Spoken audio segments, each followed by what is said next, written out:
Pessoal, então a primeira aula sobre doença pulmonar obstrutiva crônica. Nessa primeira aula a gente fala de conceitos gerais, de fatores de risco, de apresentações clínicas, radiológicas, o diagnóstico segundo Gold e os diagnósticos diferenciais. E numa segunda aula a gente vai falar de tratamento, classificação e exacerbações. Muito bem, como já discutimos nessa segunda-feira, a doença pulmonar obstrutiva crônica é uma doença extremamente comum, marcadamente prevenível, tá? Que cursa com sintomas respiratórios relacionados à limitação ao fluxo do ar, que é não reversível essa limitação ou pouquíssimo reversível, salvo algumas exceções. Decorrente de alterações nas vias aéreas e nos alvéolos causado por exposições significativas a partículas nocivas, principalmente fumaça do cigarro. Os dois fenótipos mais consagrados do DPOC é o enfisematoso, que a gente chama de pink puffer, ou o rosado soprador, e o blue blotter, que é o azulado inchado. Existem outros fenótipos, a gente vai ver mais para frente, mas os mais, vamos dizer assim, os mais comuns, tanto do ponto de vista histopatológico quanto clínico, costumam ser esses dois. Do ponto de vista prático, lá no ambulatório acadêmico, o que é importante vocês pensarem em DPOC? Então, DPOC é uma doença crônica, como a gente já falou, que em geral vai estar presente em pessoas acima de 40, mas principalmente 50 anos, que em 90% das vezes foram fumantes acima de 20 anos, mas caracterizada por sintomas principalmente de tosse produtiva, sibilo e dispneia aos esforços. Tá? Ela pode apresentar períodos de agudizações, de exacerbações, que a gente vai ver na segunda aula, e o exame físico pode estar totalmente normal se for fora dessas crises, tá? E algumas vezes não, a depender do grau de comprometimento da doença. Do ponto de vista radiológico, não há uma necessidade, vamos dizer assim, de alterações radiológicas para se fazer o diagnóstico, mas há muitos padrões de alterações radiológicas e elas são muito úteis, como a gente disse no tutorial, principalmente para diagnósticos diferenciais. Mas o que sela a definição de doença pulmonar obstrutiva crônica é a espirometria. Então aqui são duas peças anatômicas mostrando um pulmão saudável, ou um pulmão de alguém que não foi exposto a agente nocivo, cigarro principalmente, e um pulmão cronicamente exposto à fumaça do cigarro. A DPOC tem uma grande importância porque ela ainda ocupa entre a quarta e a quinta causa de morte no mundo todo. Perde para doenças isquêmicas do coração, para AVC e infecções do trato respiratório baixo. Lembrando que provavelmente essa infecção do trato respiratório baixo talvez tenham muitos pacientes com DPOC que exacerbaram e entraram nessa estatística aqui. Fato é, morre muita gente de DPOC ainda, tá? Ela, segundo a OMS, em 2015, perto de 3,2 milhões de mortes, enquanto a somatória de câncer de pulmão, câncer de traqueia e carcinoma brônquico causou em torno de 1,7 milhão de mortes só. Quer dizer, só não, perto da DPOC, um pouco mais que a metade apenas. No Brasil, há uma subnotificação e um subtratamento alarmante. Um estudo platino de 2017, se não me engano, 2017, mostrou que o Brasil tem uma prevalência perto de 15,8% de pacientes com DPOC, mas percentual de diagnosticados apenas 12%. E o mais alarmante, dos tratados em torno de 25%, e aqui não foi feita uma avaliação, mas provavelmente dos adequadamente tratados, acredito que menos do que 10%. Então, é algo pouco diagnosticado, mal avaliado ainda, e ainda mal tratado por diversas razões, por desconhecimento e muitas vezes por falta de recursos no Sistema Único de Saúde. No Brasil ocupa a quinta causa de morte, isso pelo estudo platino, a quinta causa de morte no cenário nacional. Então, imaginando o IBGE de 2013, em que tinha perto de 200 milhões de pessoas, se a gente colocar um corte de relação VF1-CVF abaixo de 0,7, a gente provavelmente vai pegar perto de 4 milhões de pessoas.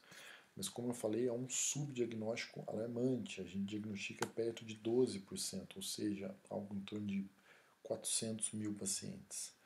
Desses 400 mil pacientes, somente 25% são tratados, ou seja, 100 mil são tratados. E acredito que desses 100 mil, mais ou menos uns 50, 60 mil sejam efetivamente e adequadamente tratados. Tá? Então é algo que vocês, quando vocês forem médicos daqui pouco mais de 3 anos, vocês vão poder ajudar muito, seja como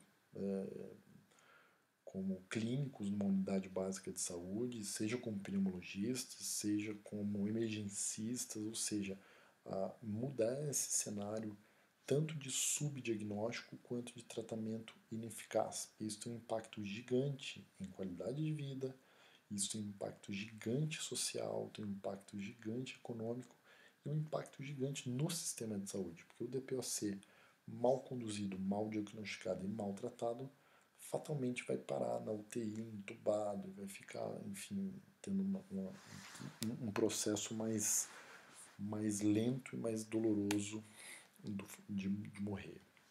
Então, quando você fez uma variação pelo percentual da taxa de mortalidade, isso calculou-se entre 65 e 1998, viu-se que as doenças coronarianas, apesar de serem as campeãs em mortalidade, elas estão em declínio, assim como as doenças cerebrovasculares ou outras doenças cardiovasculares. Todas elas com declínio. E a DPOC com uma ascensão mais do que 100%. Isso provavelmente ainda seguindo o gap de 20 anos que a gente fala relacionado ao tabagismo, mas há outros fatores envolvidos, como eu já disse, o subdiagnóstico e o mau tratamento. Do ponto de vista fisiopatológico, algumas coisas são importantes aqui da gente frisar. Então, 90% das vezes o vilão vai ser o cigarro, 10% das vezes vão ser outras causas que a gente já vai mostrar a seguir. Isso vai levar a uma agressão nas células epiteliais pulmonares, nas células epiteliais brônquicas, em que vão ativar algumas células específicas, principalmente macrófago, principalmente neutrófilo e principalmente monócito, inicialmente. Tá? Isso vai levar a uma ativação das células CD8, isso vai levar a uma ativação de fibroblastos em algum momento, por isso talvez cause algumas confusões aí com vocês, pensando que DPOC é uma doença fibrosante, não é? Ela tem focos de fibrose quando há o acometimento mais avançado, mas ela não é uma doença fibrosante do parênquima pulmonar. Tá? E a ativação das proteases com um desequilíbrio entre protease e antiprotease que a gente vai ver para frente. Quando há um predomínio desses mecanismos fibroblásticos, a apresentação costuma ser mais bronquítica ou bronquiolítica, enquanto quando há esse desbalanço, principalmente de protease e antiprotease, a apresentação mais importante é de enfisema. Fato é que, independente da célula inflamatória, independente de qual foi mais ativada, todas elas vão levar a esse grupo maior, que é o que a gente chama de doença pulmonar obstrutiva crônica. Tá? Então, revendo aqui, cigarro, queima de biomassa, fogão a lenha, tabagismo passivo, exposição ocupacional, etc., etc., vão levar a uma inflamação sistêmica bastante acentuada. Isso vai fazer com que algumas interleucinas, algumas proteínas de fase aguda sejam cronicamente liberadas, principalmente pela ativação constante daquelas células que a gente falou, neutrófilos, linfócitos CD8 e macrófagos. Ou seja, o que é importante desse slide é a doença pulmonar obstrutiva crônica não é mais considerada só uma doença pulmonar, é uma doença sistêmica, porque ela comete muitos outros órgãos. Por exemplo, ela pode levar a uma osteoporose, osteopenia, é um tipo de doença por essa inflamação crônica que pode levar a síndrome metabólica, a obesidade ou caquexia, pode comprometer mais ainda as doenças pré-existentes ou pode levar ao aparecimento delas como doenças cardiovasculares por esse mecanismo inflamatório cíclico, contínuo. tá? Então, e lembrando que, óbvio, o cigarro que causou a DPOC também é o vilão que vai causar várias outras doenças, como hipertensão, insuficiência coronariana, insuficiência cardíaca, etc. Além de doenças psiquiátricas, tá? Pacientes com DPOC é muito prevalente a apresentação de transtornos de ansiedade, transtornos de humor, com a apresentação principal de depressão. Muito bem, do ponto de vista físico da patologia da DPOC, a gente falou no tutorial, mas esse slide aqui e os próximos eles são muito esclarecedores. Então, vejam aqui um corte de um bronquíolo normal, tá? Veja que a via aérea é bem aberta, bem patente, a membrana basal é relativamente fina e as paredes alveolares estão íntegras, ou seja, os septos alveolares têm uma participação não só em manter o alvéolo íntegro, mas eles têm uma participação em tração, vamos dizer assim, em manter as pequenas vias aéreas abertas. Porque quando eles são destruídos, como é nesse slide, quando a gente tem a perda, a destruição dos septos alveolares, isso faz com que essas âncoras que mantêm a via aérea aberta se percam e ela tende a se colapsar mais. Veja que ela está fechada aqui.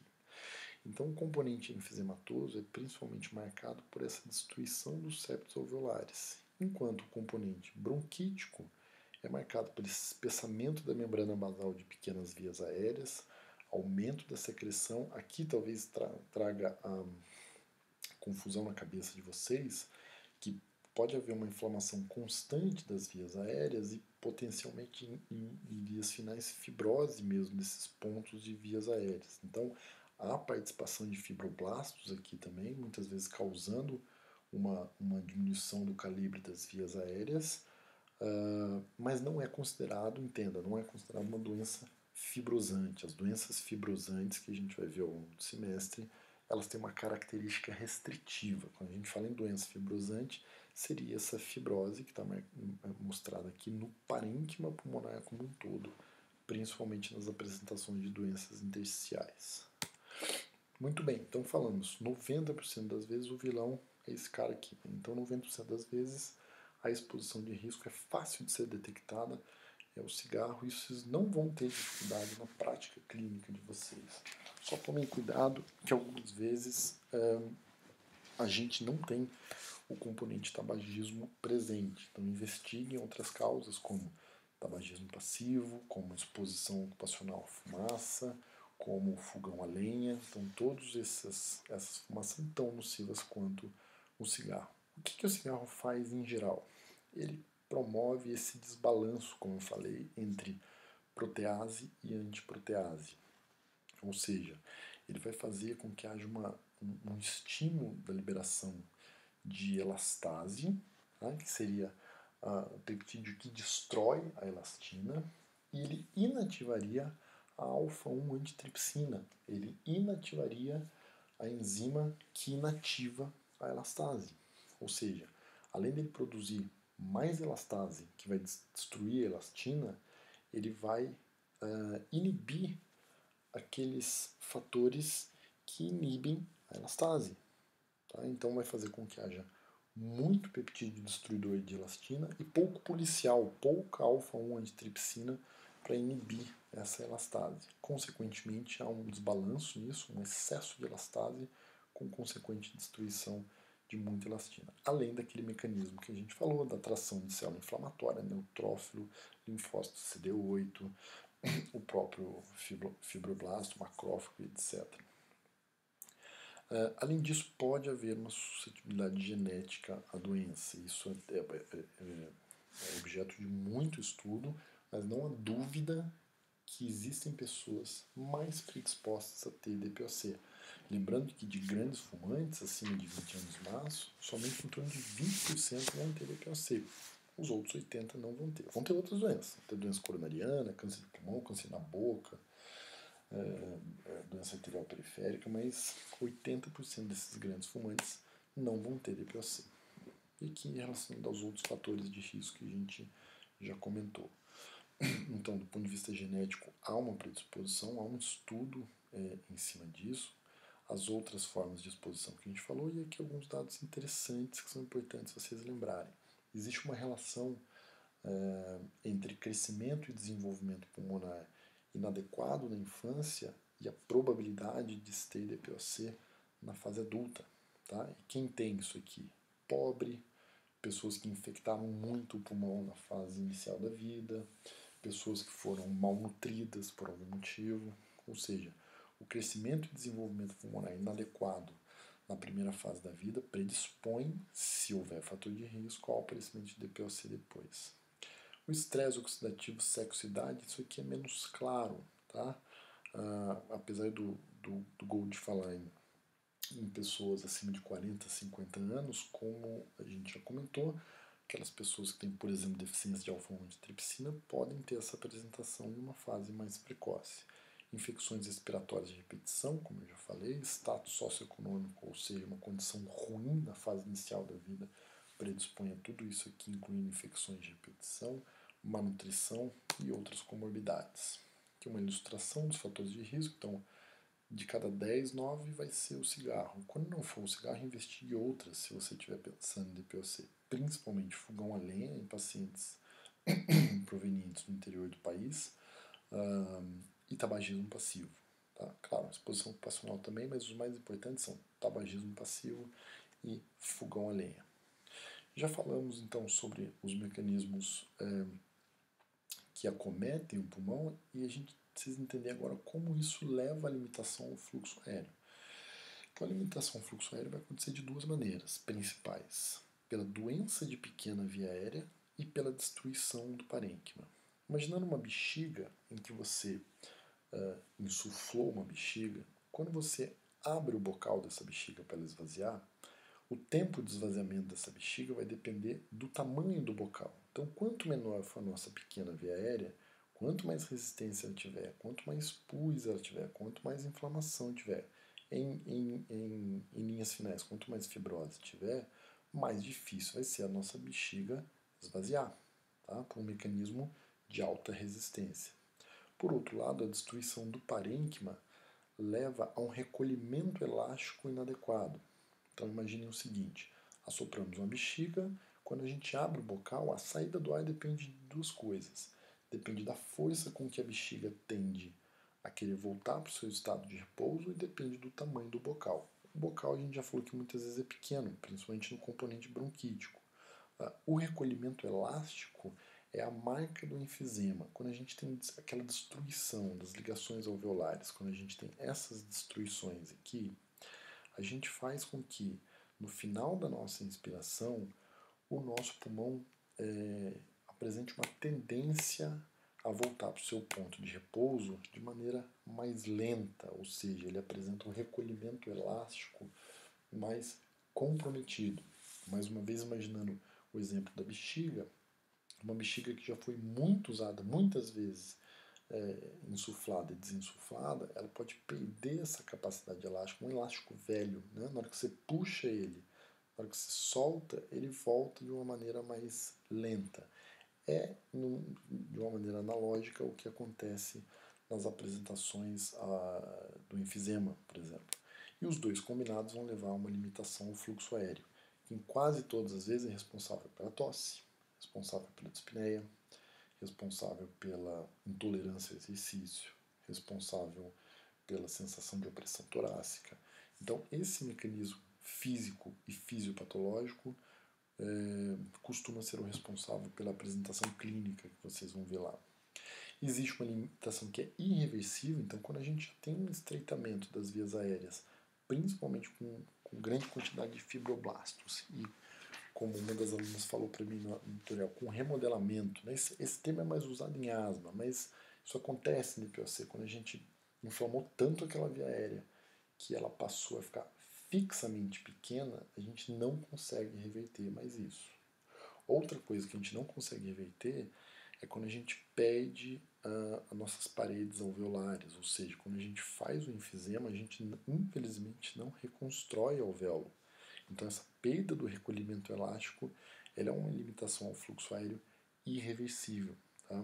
É uma destruição do suporte alveolar que mantém as vias aéreas desobstruídas. Isso também vai ser irreversível. Então, o enfisema por si só ele não volta. O estreitamento das vias aéreas com limitação fixa ao fluxo é irreversível. E aquela perda da patência alveolar pela perda da tração radial dos alvéolos também é irreversível. O que é reversível, então? O que a gente pode ajudar? Acúmulo de células inflamatórias, muco e exudato plasmático nos brônquios, isso que a gente consegue mudar bastante com o tratamento.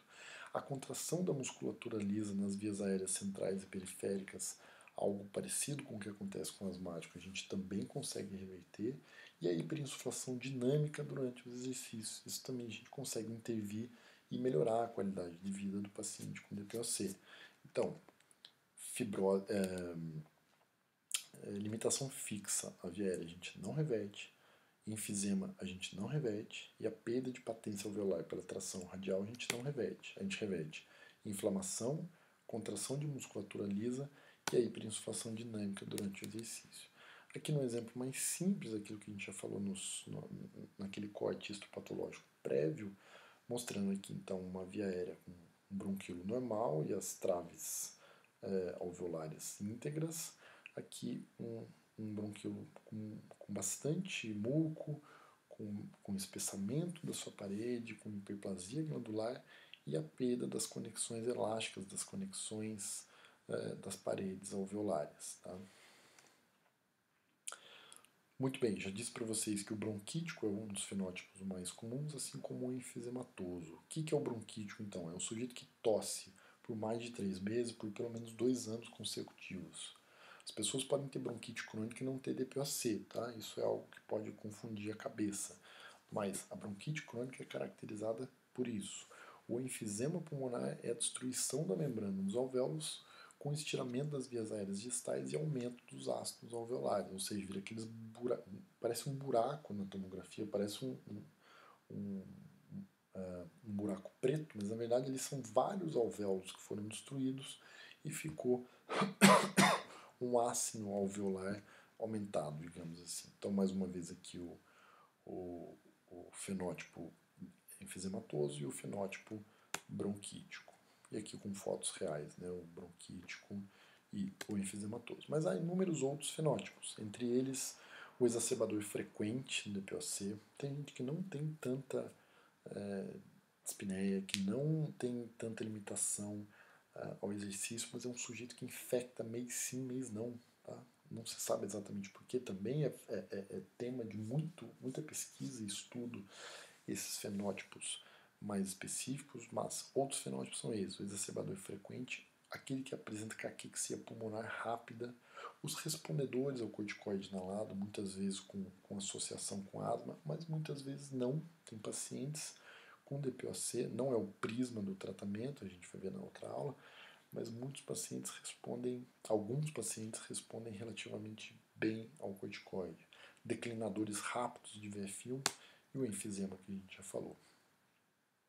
Então, o diagnóstico da DPOC, né, segundo o Gold de 2020, depende da história e da espirometria. A história, em especial, é alguém que foi exposto em uma carga relativamente significativa a um gás nocivo, em geral cigarro, tá? E uma espirometria com relação abaixo de 0,7 pós-BD. Há muita coisa no meio disso, podendo ter sintoma ou não, podendo ter exame físico alterado ou não, podendo ter uma espirometria com algum grau de resposta ou não, mas fato é, para o diagnóstico segundo o Gold, a gente precisa de exposição prolongada a um gás nocivo, então cigarro acima de 20 anos máximo, em geral alguém com mais do que 40, 50 anos, e uma espirometria compatível. Muito bem, quando os pacientes têm sintomas, então eles chegam se queixando de quê? A queixa mais comum, mais prevalente daquele que foi atrás de ajuda médica por DPOC é a dispneia.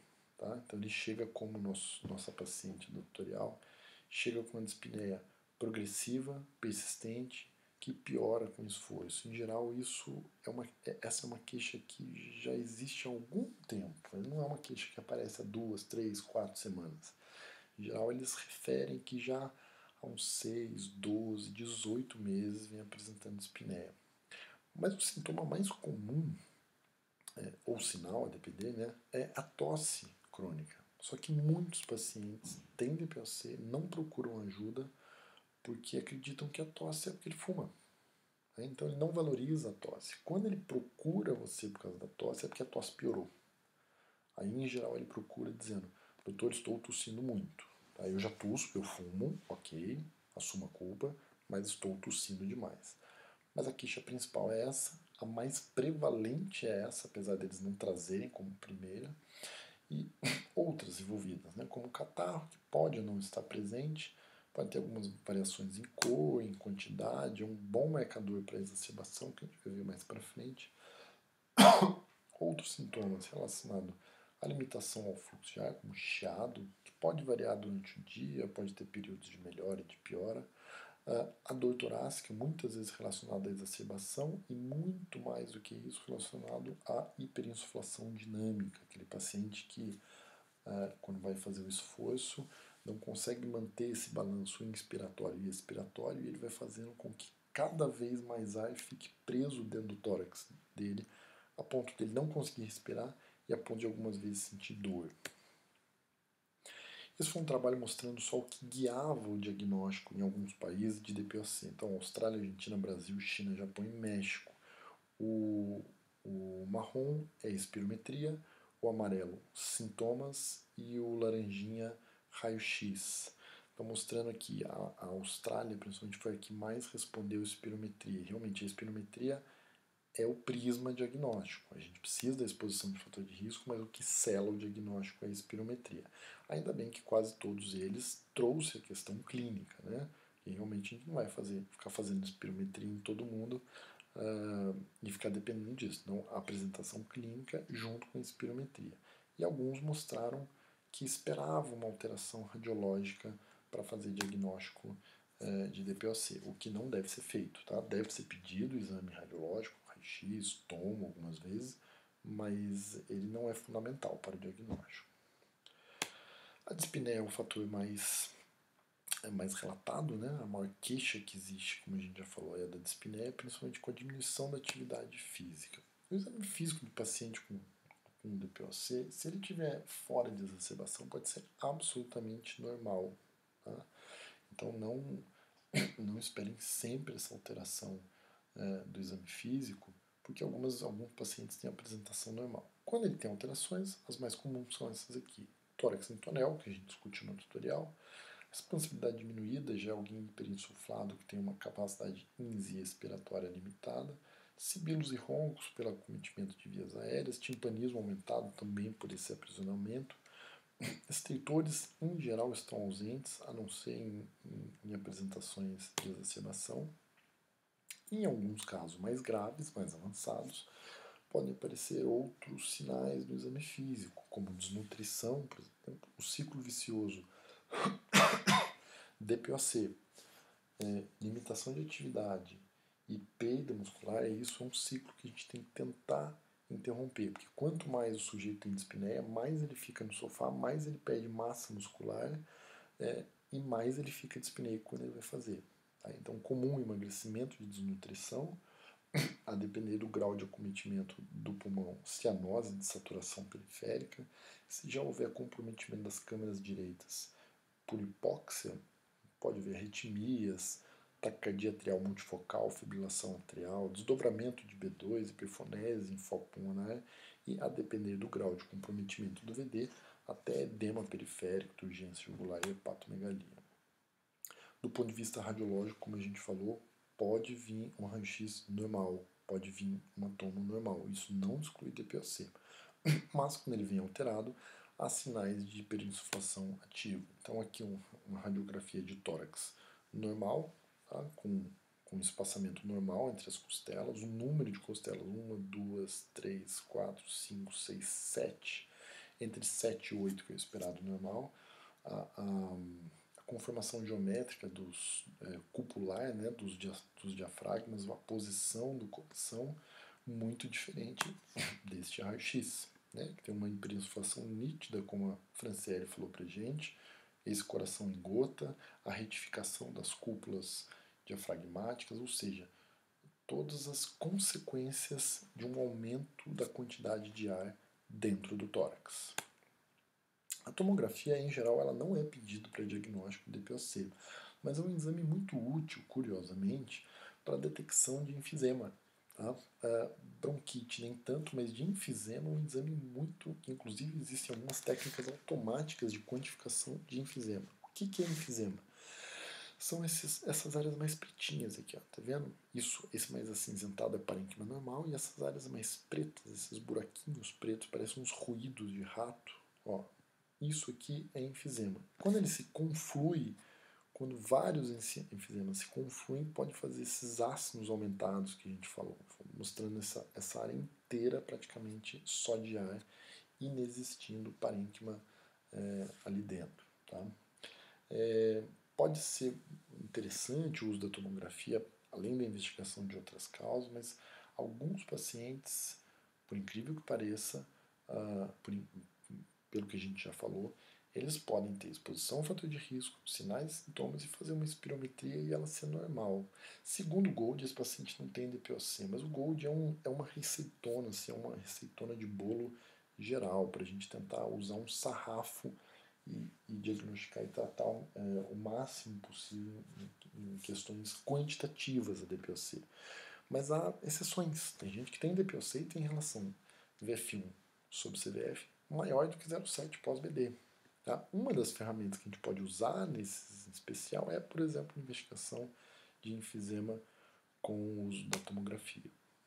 Mas, repetindo, para não ter confusão, do ponto de vista da diretriz mundial, que é o GOLD, a gente precisa ter exposição a fator de risco e confirmar com uma espirometria, que vai dar uma relação VF1-CVF pós-BD abaixo de 0,7, certo?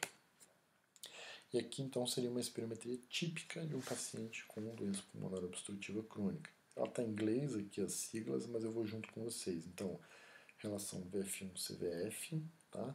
Esperado era de 0,77, deu 0,41, ou seja, 53% do previsto. O limite inferior da normalidade era 69% do previsto.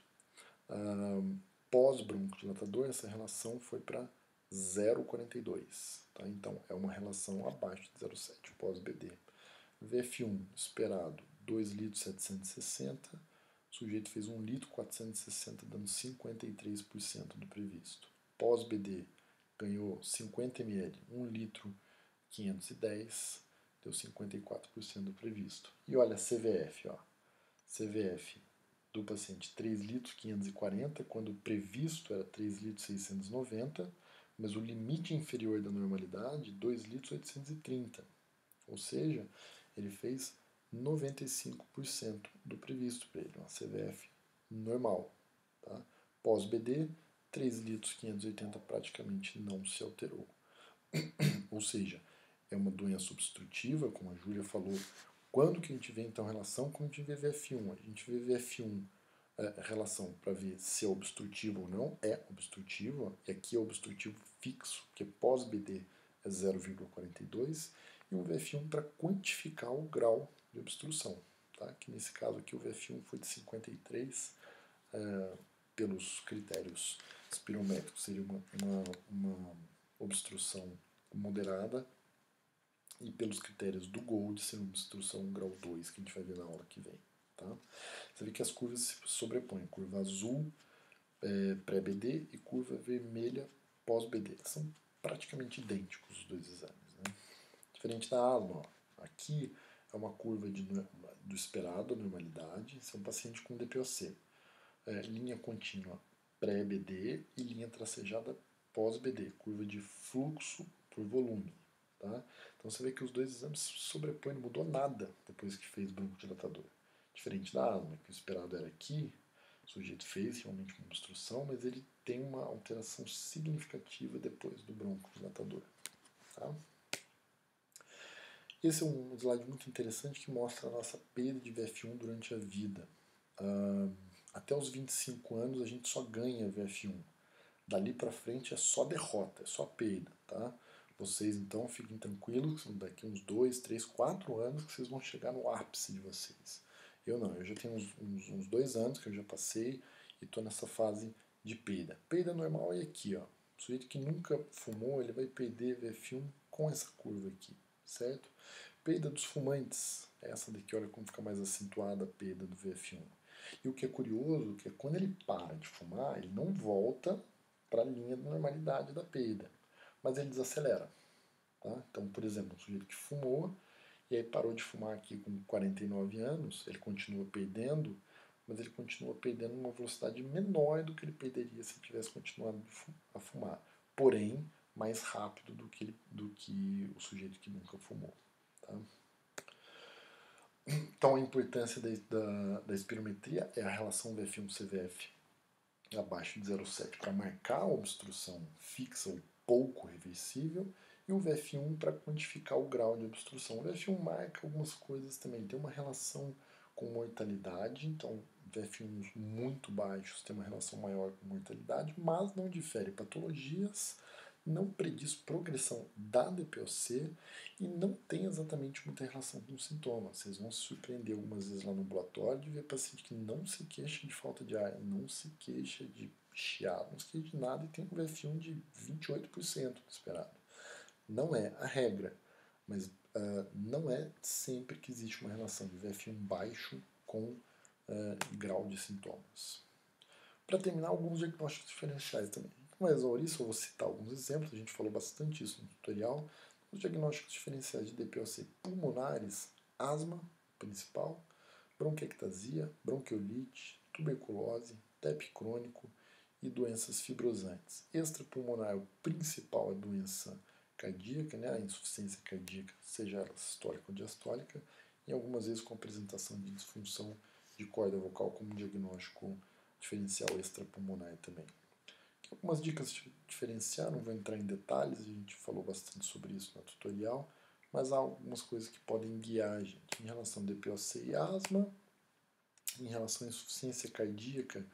Então, os principais elementos de diferenciação talvez seja realmente a presença prévia de hipertensão, dispneia com crepitação nas bases, né, com estertor fino, o aumento da área cardíaca, congestão pulmonar, o uso do eco, a detecção do eco na disfunção disfunção sistólica ou diastólica, muitas vezes com uma espirometria normal. Esse é um dos diagnósticos diferenciais mais comuns. Né? Qual é? O que será que esse paciente tem, DPOC ou ICC? Às vezes ele tem os dois também, tá? Mas são alguns critérios que podem ajudar vocês a diferenciar. Falamos também de tuberculose durante a tutorial e câncer. Câncer é outra coisa que aparece muitas vezes junto com o DPOC. O sujeito é um fumante importante, pesado, tosse bastante, tem falta de ar, mas fala, não, eu tenho falta de ar porque eu fumo. E aí ele começa a emagrecer, começa a ter muito mais tosse, muito mais secreção. Quando você vai fazer a avaliação, ele realmente tem DPOC, mas ele foi atrás de você já por uma neoplasia pulmonar. Tá? Então, são alguns diagnósticos só para a gente ilustrar, mas isso foi mais discutido durante as tutoriais. E na próxima aula, então, a gente fala de classificação, tratamento e apresentação das exacerbações com o tratamento também. Certo?